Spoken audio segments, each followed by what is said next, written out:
Ignacio López a cargo de Carmen Borges, Monte Ávila Editores.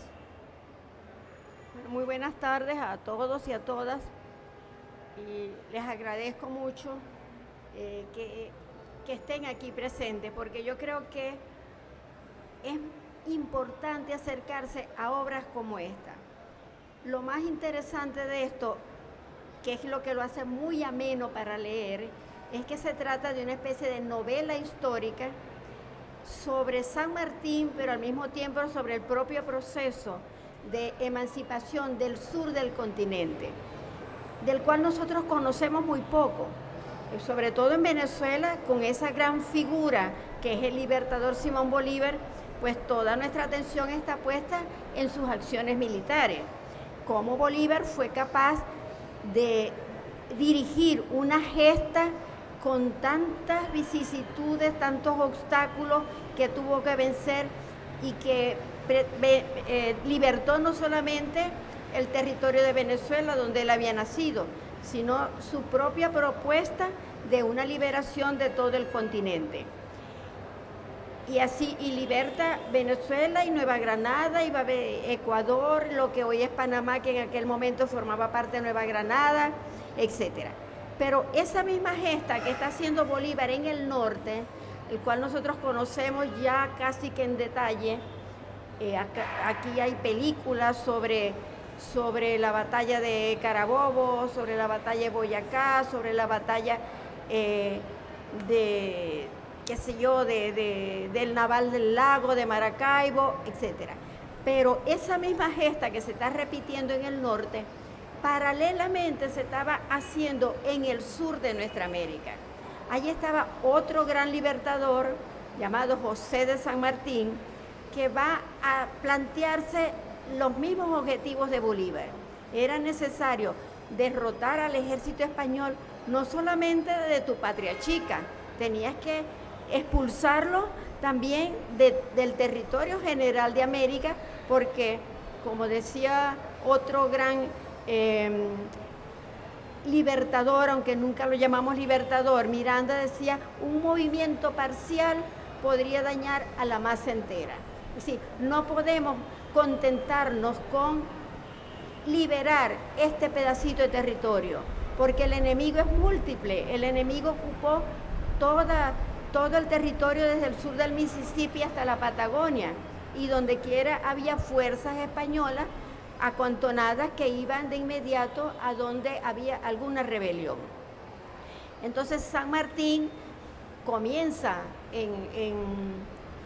en Buenos Aires, en Argentina, pero de allí se va a liberar Chile, y también una vez que libera Chile, se pone de acuerdo con O'Higgins y se van a libertar Perú también.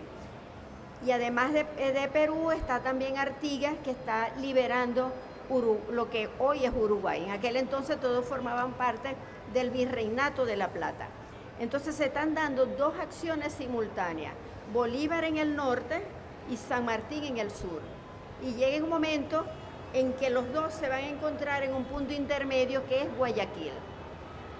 Perú tenía mucho interés en Guayaquil y lo consideraba parte de su territorio, y siempre estuvo tratando de apoderarse de Guayaquil, porque era un puerto muy importante desde el cual se accedía muy rápidamente al norte del continente. Y Bolívar, que venía del norte hacia el sur, también consideraba que Guayaquil era un sitio muy estratégico que tenía que incorporarse a la liberación de esa parte de lo que luego se va a llamar Colombia.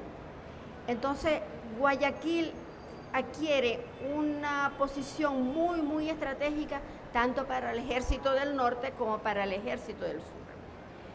Ahora, en este relato, que comienza mucho antes de ese encuentro de Guayaquil, vamos a encontrar, por ejemplo, el índice nos indica claramente el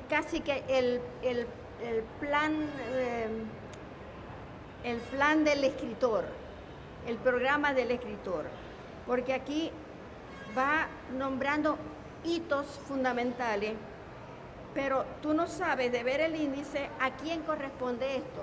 No es que San Martín, por ejemplo, se huye y se recluye en Jauja. No, quienes huyen y se recluyen en Jauja son los españoles, que vienen derrotados por San Martín.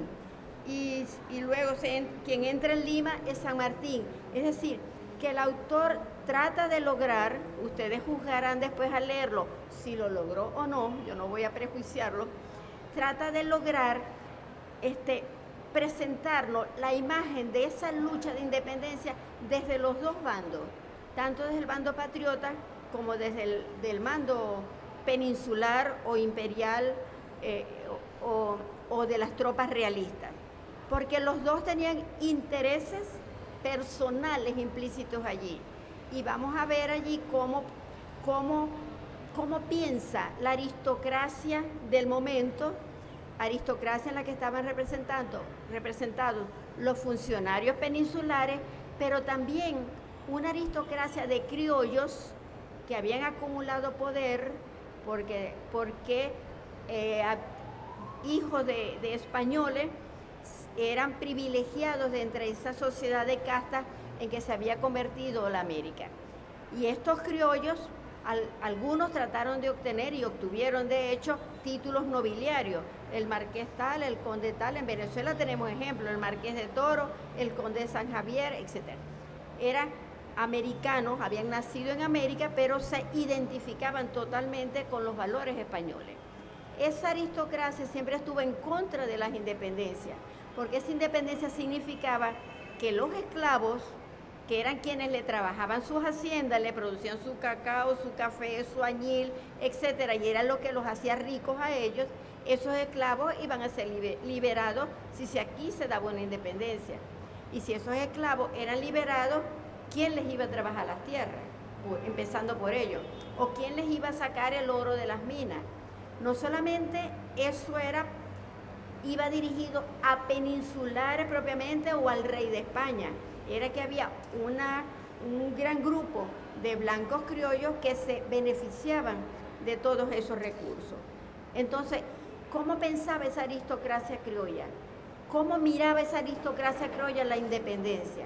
Todo eso lo va viendo uno a través de la lectura de este libro. Y vamos a ver también cómo desde los independentistas se establecían estrategias militares similares, cómo fijaban los objetivos, cómo veían ellos la guerra, etc. Entonces, y se puede ir haciendo una comparación a medida que uno lee lo que sufrió San Martín, te imaginas, no puedes evitarlo, te imaginas lo que iba pasando Bolívar aquí en el norte, aunque en el momento, en la obra no esté nombrado Bolívar, pero ves que es lo mismo.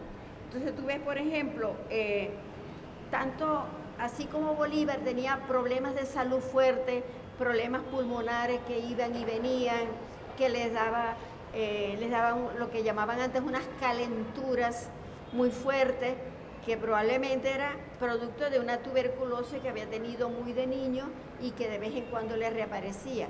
Pues San Martín, por su parte, tenía unos vómitos de sangre, que seguramente tenía una úlcera sangrante en el estómago, que en el momento, para lo cual no había curas en ese momento. ¿Y cómo se calmaba San Martín los dolores? Tomando láudano u opio.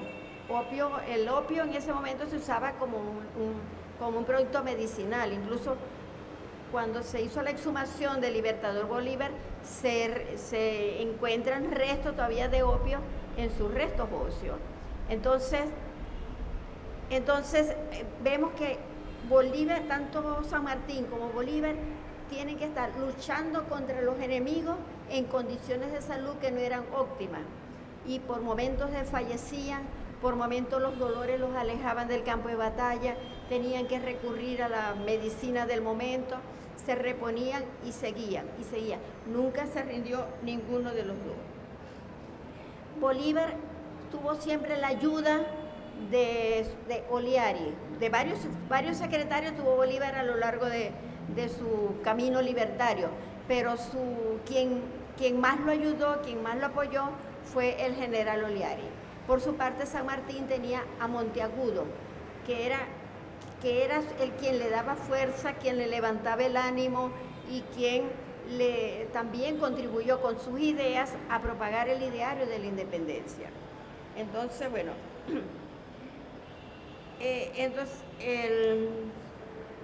en este relato novelado, como dije, vamos a ver aparecer toda esa serie de personajes. Incluso para esa aristocracia criolla y por supuesto también para los peninsulares, para ellos no era que había un descontento de la población en América, sí, porque ellos partían de que todos se sentían, como lo decían los documentos de la época, muy gozosos del dulce yugo de la obediencia al rey. Es decir, obedecer al rey, sufrir ese dominio absoluto del rey, eso les producía a ellos como que placer. Entonces no imaginaban que la gente pobre, la gente que no tenía los recursos que ellos tenían, que la gente que vivía en las minas, que tenían que trabajar de sol a sol para producir los alimentos, pudiera tener algún motivo de resquemor o contra ese rey. Entonces ellos pensaban que en la explicación que ellos daban de los movimientos de independencia era que eran causados por el hecho de que el Fernando VII estaba preso de Napoleón y por tanto se habían quedado sin un rey que dirigiera la vida en las colonias. Y la propuesta que sacan estos aristócratas peruanos es que quizás si le proveían a esta población unos reyes, esta población inmediatamente iba a dejar esa revuelta y otra vez se iba a pacificar. Y proponen incluso que un rey estuviera radicado en México, otro rey en el sur y otro que dirigiera los países que daban como hacia el Caribe, etc. Bueno, entonces con esto se va desarrollando la escena y llega entonces el momento en que San Martín decide ir a libertar el Perú. Se va otra cosa muy similar entre San Martín y Bolívar que se me pasaba, que es el cruce de los Andes. Nosotros hablamos aquí de cómo Bolívar cruzó los Andes cuando va a hacer la batalla de Boyacá, y para poder sorprender a los españoles se le ocurre irse por el camino que a ningún español iba a pensar que Bolívar iba a tomar, y cruza los Andes por el páramo de Paiva y cae del lado de Nueva Granada y logra entonces sorprender a los españoles y derrotarlos. Más o menos lo mismo, pero 2 años antes lo hace San Martín. San Martín atraviesa de Mendoza a Chile por la cordillera de los Andes, también las cordilleras nevadas con un frío espantoso, etc. Y además San Martín lo cruza primero hasta Chile. Allí ve que no está dado el momento para que Chile se una a su fuerza y seguir a liberar Perú, y se devuelve otra vez cruzando los Andes. Espera unos meses hasta que O'Higgins le dice, ya está esto controlado, puedes venir, y cruza nuevamente esos Andes, y es cuando ya se hace toda la estrategia para liberar el Perú. Entonces, ahora, la toma de Lima por parte de San Martín, incluso del Callao, es una toma que se va a hacer casi que sin disparar un tiro, porque igual la fama de San Martín, así como la fama de Bolívar, ya metía miedo entre las fuerzas españolas.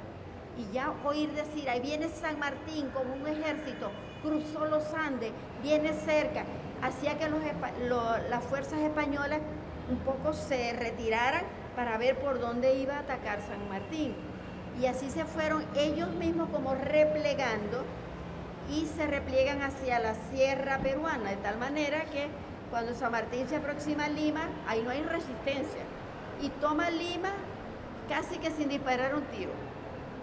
Y luego el ejército peruano, el ejército peninsular que estaba en Lima, ahí se ve que su preparación militar no era tan buena, o no confiaban tanto en sí mismos, van y se refugian todos en el Callao, que es una zona bastante cercana a Lima, pero donde había muchas fuerzas militares concentradas. Pero cometen un grave error. Llegan de repente al Callao y no llevan sus propias provisiones de comida. Entonces cuando llegan crean un grandísimo problema en el Callao porque los alimentos que había allí no iban a alcanzar para alimentar a toda esa tropa ahora concentrada más allá de 10, 15 días. San Martín recibe información de patriotas que estaban ahí en el Callao, le manda esos datos y dice, entonces no los vamos a atacar, vamos a esperarlos que tranquilitos se van a rendir.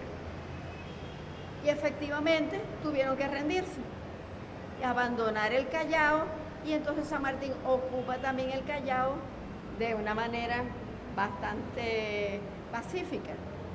Entonces, cuando San Martín hace esto, el pueblo dice, San Martín era lo que nosotros necesitábamos, el pueblo peruano. Y se entusiasma con San Martín, el pueblo se suma a las tropas de San Martín, cosa que no había hecho con las propias tropas peruanas.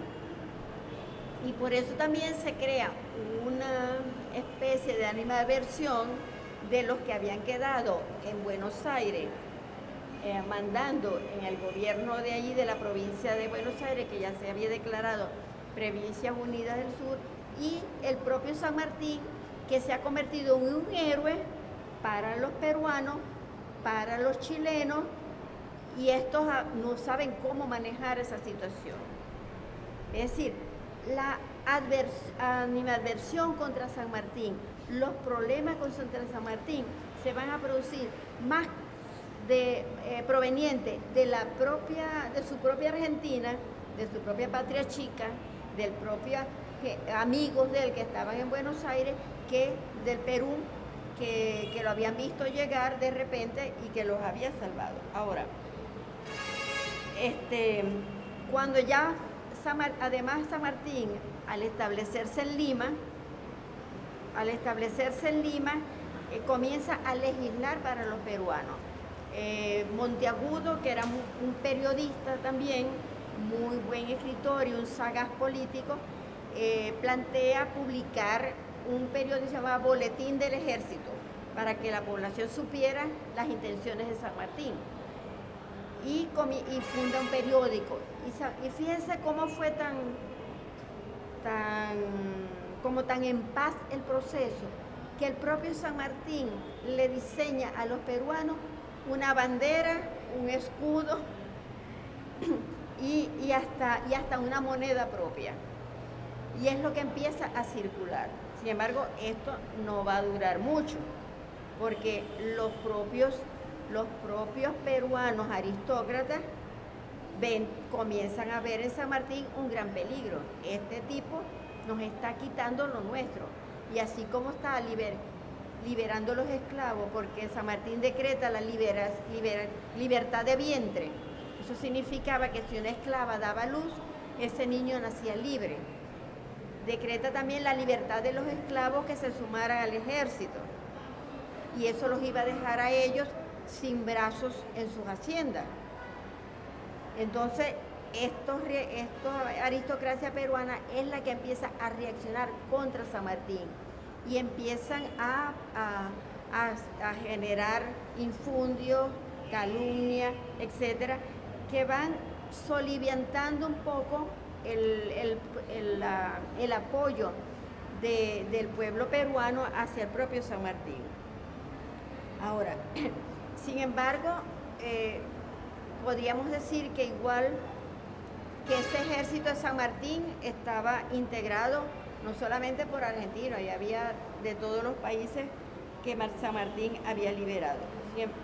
Ahora, San Martín era un hombre pacífico por naturaleza, porque fíjense que hasta en sus estrategias militares, Bolívar no se hubiera aguantado ahí a esperar, no, vamos a dejarlos ahí que se les acabe la comida y se rindan. El ímpetu de Bolívar era todo lo contrario. Bolívar era fuego, era pasión, y si ya están encerrados ahí, vamos a darle, y a lo mejor en lugar de esperar 2 semanas como esperó San Martín tranquilamente, en 3 días Bolívar los liquida. Pero San Martín era un hombre pacífico. Ellos se van a rendir, se les va a acabar la comida, no sé qué. Tranquilos, tranquilos. Dos caracteres totalmente diferentes, totalmente diferentes. Bueno, San Martín hizo ciudadanos a los indígenas. Era un tipo también de ideas muy de avanzada. Ahora, nosotros no conocemos eso, porque no hemos leído nunca, no nos hemos puesto nunca a leer una biografía de San Martín. Entonces, este libro yo pienso que va a ayudar a que los venezolanos nos interesemos por entender mejor ese proceso argentino. Porque de verdad, incluso para mí, fue casi como no una revelación, porque bueno, yo soy historiadora y tengo que haber leído ya todas esas cosas, pero sí pensé que a la gente, al normal, gente que no es historiador de profesión, esto le iba a gustar mucho, aunque tiene cosas con las cuales yo no estoy de acuerdo, por supuesto, ahorita las voy a hablar, pero me parece que logra el objetivo, porque al presentarlo entre un relato novelesco y con datos reales, a uno se le hace más fácil entenderlo, porque sinceramente hay libros de historia que fastidian, ¿verdad? Sobre todo los que son solo sobre batalla, y batalla, y tantos hombres, y tantas armas, y tantos caballos, y no sé qué, y no te dicen nada de las personas que van montadas en esos caballos, qué pensaban, qué sentían, qué dejaron atrás, y qué esperaban del futuro. Entonces, cuando uno lee algo como esto, ves que hay seres humanos actuando, algunos con propósitos equivocados desde nuestro punto de vista y otros con propósitos muy loables como la liberación de la patria. Bueno, entonces, San Martín, él tenía un alto sentido de la justicia, un hombre pacífico, un hombre también que le interesaba que el conocimiento estuviera al alcance de todo. Él funda la Biblioteca Nacional de Lima, la funda San Martín. Ese dato yo no lo sabía. Funda la Biblioteca Nacional de Lima. Va a crear escuelas, elimina impuestos, etc. Sin embargo, a San Martín lo van a acusar, igual que acusaron a Bolívar, de que él estaba haciendo todo eso porque quería que lo proclamaran rey. San Martín en eso sí se diferenció de Bolívar. San Martín pensaba que dado el estado de agitación de esta provincia, más los 3 siglos que había estado toda esta tierra sujeta a un rey, probablemente las personas no iban a obedecer a una autoridad civil, sino que quizás por un tiempo iba a haber necesidad de que hubiese un rey. No pensaba ya en Fernando VII, sino traer a alguien de la misma dinastía de los Borbones a gobernar. En eso sí, Bolívar ahí sí no transigió. Sin embargo, él nunca pensó que él como rey, pero los que lo adversaban empezaron a acusarlo de querer él ser nombrado rey de esa tierra. Entonces, esto va a crear un clima bastante adverso que empieza a envolver a San Martín. Y si a esto agregamos su estado de salud que se empeoraba, hay relatos de que estaba en una reunión hablando, pedía permiso y se ven vómitos de sangre. Entonces, ese estado se le comienza a agravar. Luego ya las fuerzas realistas se estaban reagrupando, había 19.000 ya soldados españoles realistas ya concentrados en la tierra como para un contraataque. Y luego la noticia sufrida luego la noticia que le llega de que en cambio Bolívar se había derrotado ya definitivamente a los españoles en el norte de América, hacen que a San Martín le considere que es imprescindible que él se reúna con Bolívar.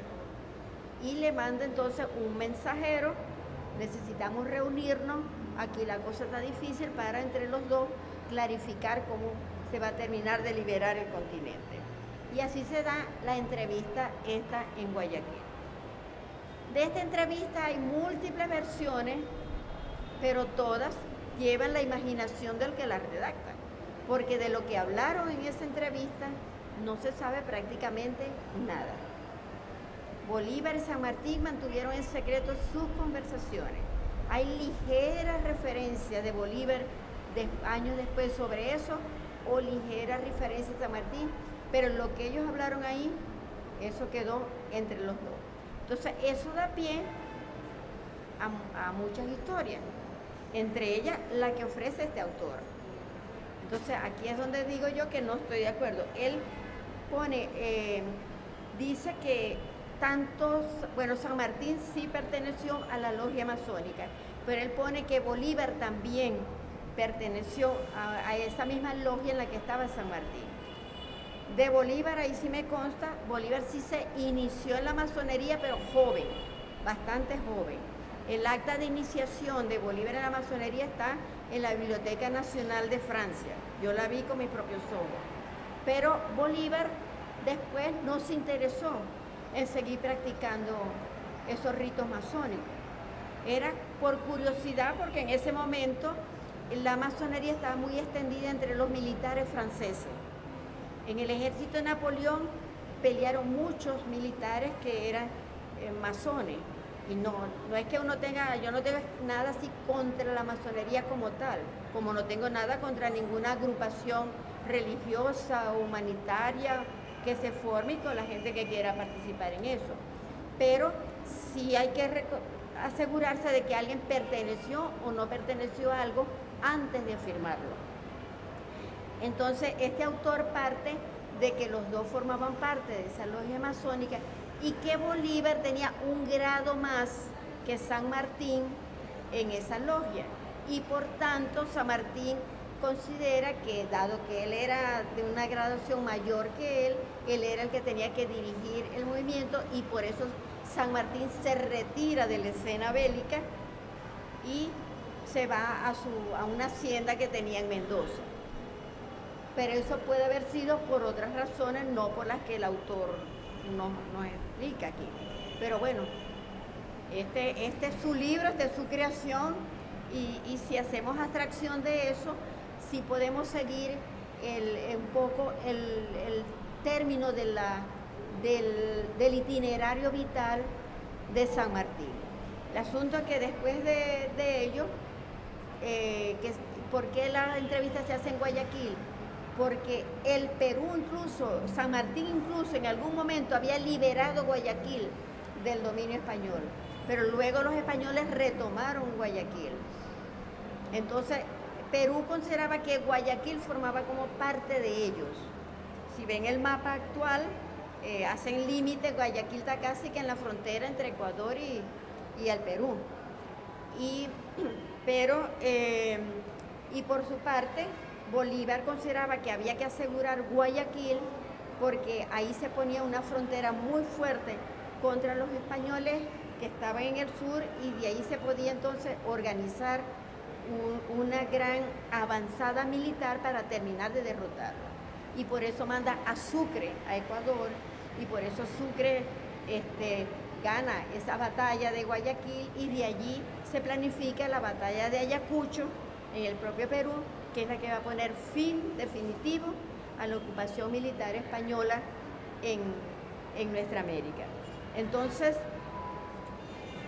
por eso se escoge Guayaquil, porque era un sitio geoestratégico para la dominación o para la derrota definitiva de los españoles y para el aseguramiento de la independencia en América. Bueno, después entonces, San Martín se regresa a Buenos Aires, deja la conducción de la batalla militar contra los peninsulares en manos de Bolívar y se regresa a Lima. Pero en Lima consigue que se ha desatado toda una conspiración contra Monteagudo y contra su propia persona. Y eso le agudiza su problema de salud, y ya así como que ya hastiado de estar no solamente luchando contra el enemigo español, sino que también tenía que luchar contra tanta intriga de los propios. Él decide abandonar entonces su presencia en el campo militar y se regresa a Mendoza en 1823. Un año después muere su mujer y eso a él lo terminó de deprimir. No le negaron atención médica para su mujer en la propia Argentina. Entonces ya él, decepcionado ya de todo, decide irse a Europa con su única hija.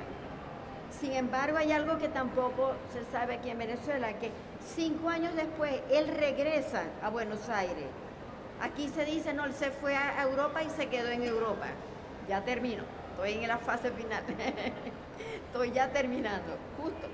Entonces, ¿qué estaba diciendo? Ya me distrajeron. Bueno, que él se va a Europa y eso es lo que nosotros conocemos, que San Martín abandonó todo y se fue a Europa y se quedó allá y murió tranquilamente. Y lo otro que se dice es que él no tenía ningún resquemor contra Bolívar como aquí se ha querido hacer creer, porque en su casa en París tenía 2 retratos de Bolívar, uno que el propio Bolívar le había regalado y otro que él le había mandado a hacer. Es decir, ahí no había ninguna posibilidad de desaveniencia entre los dos. Los dos buscaban lo mismo y eso mismo que buscaban se logró. Entonces, 5 años después, él regresa a Argentina para ver si le pagan sus sueldos atrasados, porque también allá estaba pasando trabajo, y regresa y se viene en un barco. El barco llega hasta el puerto de Buenos Aires, pero antes de desembarcar los pasajeros venían autoridades del sitio donde llegue. Eso se sigue practicando hoy día también. Cuando llega un barco va un práctico, sube, qué trae, qué carga trae, qué pasajeros trae, etcétera. Cuando se sabe que en ese barco viene San Martín, le dice, usted no puede poner un pie aquí, usted no es bienvenido aquí. Imagínense ustedes.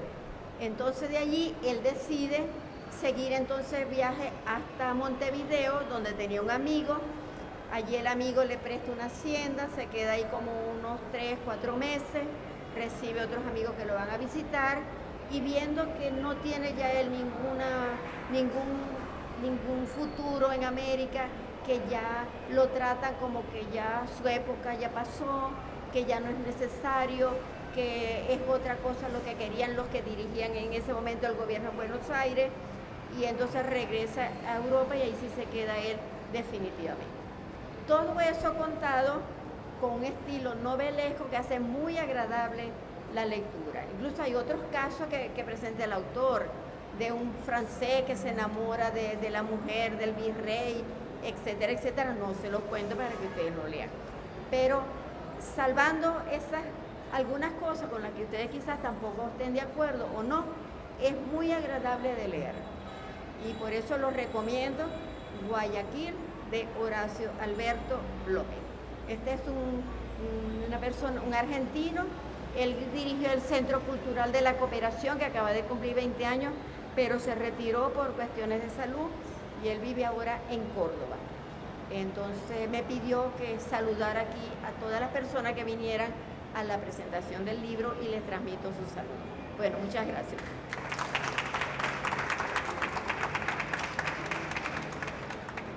Bautizar. Siempre se me olvida el bautizo.